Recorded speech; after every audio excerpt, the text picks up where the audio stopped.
Banyak orang gak mau bayar harga ketika gagal untuk bangkit kembali. Semua orang-orang berhasil dalam Alkitab, mereka adalah orang-orang gagal berkali-kali.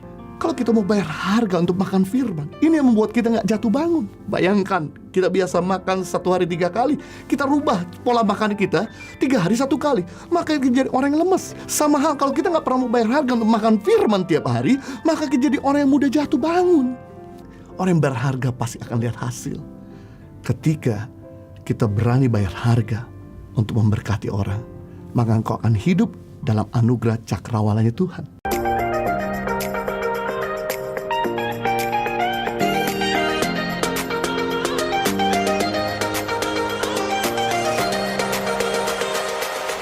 Yang kedua, pelajaran dari perumpamaan tentang perjamuan kawin ini, setiap orang yang diundang harus rela mengorbankan kepentingannya untuk datang ke perjamuan kawin. Setiap orang yang sedang menuju perjalanan ke surga harus berani mengorbankan kepentingannya sendiri, harus berani mengorbankan agenda pribadinya untuk datang ke perjamuan kawin. Jadi di sini kita melihat kenapa orang-orang yang diundang oleh sang raja tidak mau datang. Matius pasal 22, 5 dan 6. Tetapi orang-orang yang diundang itu tidak mengindahkannya. Ada yang pergi ke ladang, ada yang pergi urus usahanya, dan yang lain menangkap hamba-hamba itu, menyiksa dan membunuhnya. Jadi kita lihat di sini bahwa mereka sedang sibuk dengan kepentingannya sendiri. Mereka tidak mau bayar harga untuk mengikuti mau sang raja. Yesus berkata, barang siapa mau mengikut aku, ia harus rela menyangkal diri dan memikul salib. Murid-murid tahu di alam bawah sadar mereka, ikut Yesus bukan selalu jalan ke atas, siap direndahkan. Murid-murid sadar, ikut Yesus bukan selalu pintu terbuka, siap pintu ditutup. Ikut Yesus bukan selalu berkat, siap hidup tanpa berkat. Ikut Yesus bukan selalu baik-baik, siap menghadapi tantangan. Jadi itu sebabnya, karena murid-murid diberitahu untuk mengikut Yesus perlu bayar harga. Maka dari 12 murid Yesus cuma 1 yang gagal. 12 mereka semua rela mati buat Yesus. Banyak di antara kita gak mau bayar harga ketika disakiti untuk mengampuni. Saya kasih tahu, kita gak akan hidup di bawah cakrawala anugerah Tuhan kalau kita gak mengampuni. Kita udah terima pengampunan yang luar biasa dan kasih yang luar biasa dari Tuhan. Belajarlah untuk dosa, kesalahan sesama yang gak sebanding dengan dosa dan kesalahan kita di hadapan Tuhan. Kalau Tuhan bisa mengampuni, maka kasih yang sama engkau mampu untuk mengampuni juga. Banyak orang gak mau bayar harga ketika gagal untuk bangkit kembali. Saya beritahu, semua orang-orang berhasil dalam Alkitab, mereka adalah orang-orang gagal berkali-kali. Kegagalan merupakan sesuatu yang normal. Yang tidak normal adalah tinggal dalam kegagalan. Yang kita perlu lakukan, kita punya Tuhan. Mari bangkit lagi, mari coba lagi. Saya juga adalah orang yang tidak pintar-pintar banget, tapi saya adalah orang yang berusaha untuk bangkit. Saya berusaha untuk memperbaiki kembali. Saya coba berusaha untuk belajar lagi. Saya coba untuk bisa maju lagi. Dan akhirnya saya bisa melihat progres. Tuhan tidak menuntut kesempurnaan. Tuhan menuntut untuk kita bisa bertumbuh. Mari bangkit, maju dan berjuang. Kau gak sendirian, kau punya Tuhan.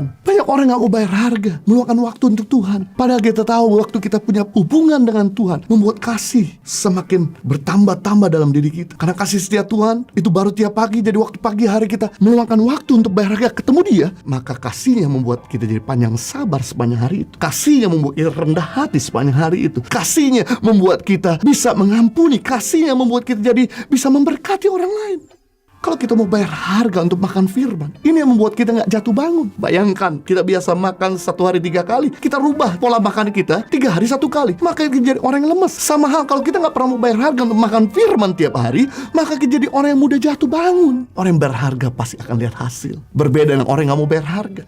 Banyak orang gak mau bayar harga untuk meluangkan waktu join komsel agar bisa dibimbing. Karena kita menyadari bahwa hidup kita gak akan bertumbuh secara signifikan kalau kita gak punya 3 aspek orang di sekeliling kita. Yang pertama, orang di atas. Kalau kita gak punya orang tua, gak sehat. Yang kedua, orang yang satu level dengan kita. Kalau kita gak punya teman, gak sehat. Yang ketiga, kita punya orang di bawah, anak. Kalau kita gak punya anak, gak sehat. Sama halnya secara spiritual. Kalau kita mau sehat, kita harus bayar harga untuk ikut komsel agar kita dimentor, diberikan direction, correction, kemudian dimotivasi, kemudian dibantu, ditolong, dibuka cara pandang, sehingga kita bisa lihat kacamata dari sudut pandang yang lebih luas. Dan kita boleh punya teman satu level yang menjaga, yang membackup, yang menasehati, yang mendoakan. Dan ketika kita punya orang di bawah, yang dimana kita bisa mentor, kita bisa bagikan. Perhatikan orang-orang yang ikut komsel adalah orang yang punya pertumbuhan yang sangat signifikan. Banyak kita gak mau bayar harga untuk lebih mengasihi orang dengan memberi. Ketahuilah bahwa memberi adalah jaminan keamanan finansial di musim krisis. Sekali lagi saya ulangi, memberi adalah jaminan keamanan finansial di musim krisis. Saya teringat beberapa hari yang lalu,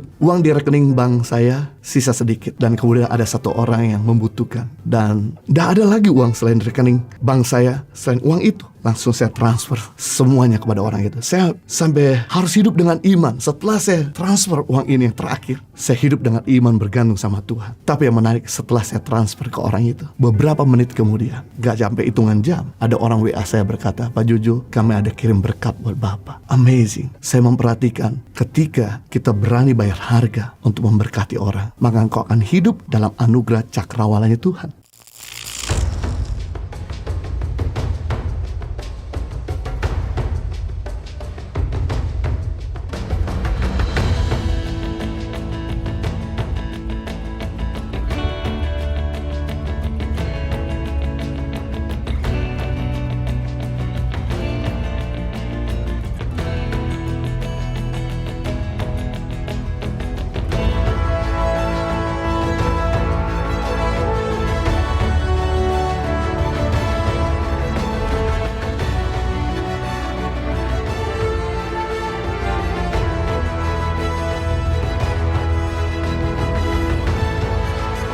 Cerita anak pedalaman dalam meraih mimpi dan mengejar cita-cita bersama Tangan Pengharapan.